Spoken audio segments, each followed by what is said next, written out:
ये सब तब्दीलियां उल्लू के परों, पेंगुइन की बैली और किंगफिशर की चूंच को देखकर की गई। 1989 की बात है, जापान की बुलेट ट्रेन शैंक्सन में एक बड़ी तकनीकी खराबी पैदा होगी। बुलेट ट्रेन की रफ्तार 270 किलोमीटर से जायद थी, लेकिन मसला ये था कि ये जब भी किसी टनल से गुजरती तो इसकी आवाज इंतहाई तेज हो जाती। लेकिन मसला सिर्फ आवाज तेज होने का नहीं था, बल्कि ट्रेन जब टनल से बाहर निकलती तो एक एटमॉस्फेरिक प्रेशर की वजह से ऐसी वेव्स पैदा करती जिसके बाद टनल से हवा एक बूम सानिक की तरह आवाज पैदा करती हुई निकलती, जो तकरीबन 400 मीटर से भी बड़ी आसानी से सुनाई देती थी। ऐसी टनल जो इंतहाई डेंस किस्म के रिहायशी इलाके में होती तो वहां पर इसकी वजह से पब्लिक के लिए ये बहुत बड़ा मसला बन गया। फिर इस मसले को हल करने के लिए जापानी हुकूमत ने एक इंजीनियर्स की टीम डेप्यूट कर दी, जो इसके डिजाइन को ना सिर्फ रीडिजाइन और एफिशिएंट करती बल्कि स्पीड को बढ़ाने का तरीकाकार भी ढूंढने में लग गई। इस टीम की खुशकिस्मती ये थी कि इसमें ईजी नकास्टो नामी शख्स था, जिसकी खूबी ये भी थी कि वो बर्ड वाचर भी था, यानी इसे परिंदों की हरकतों सकनात के मुतल्लक काफी इल्म और मुशाहिदा था। और आजकल जो हमें बुलेट ट्रेन के कंपोनेंट्स दिखाई देते हैं, ये उसी नकास्टो के बनाए गए मॉडल्स के तहत है जो उन्होंने परिंदों को देखकर बनाए थे। नकास्टो ने उल्लू से इंस्पायर होकर इलेक्ट्रिक बुलेट ट्रेन का पेंटोग्राफ बनाया। नकास्टो के मॉडल के तहत बुलेट ट्रेन को परिंदों के परों के डिजाइन की तरह कम से कम नॉइज पैदा करने के लिए तैयार किया गया। एक और जानवर एडली पेंगुइन के फ्रंट बॉडी और बैली को लेकर ट्रेन का फ्रंट डिजाइन बनाया गया,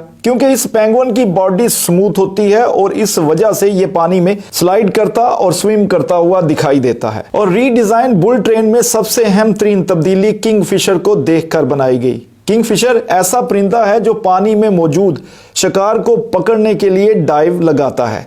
इसकी चोंच की यूनिक शेप पानी में दाखिल होते ही किसी किस्म का स्प्लैश पैदा करने से रोकती है, यानी आवाज बिल्कुल पैदा नहीं होती।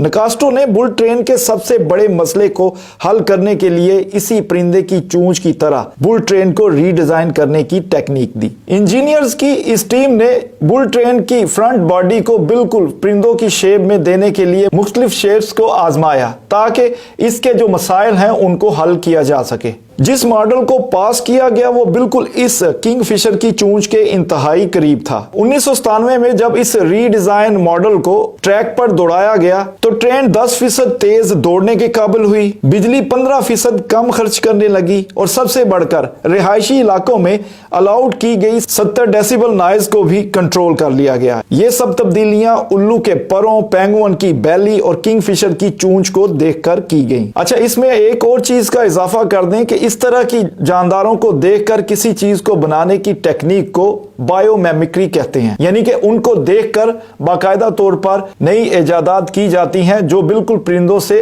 मुशाबे होती हैं या परिंदों की तरह रिएक्ट करती हैं, लेकिन वो हमारी इजादात में शामिल हो गई हैं।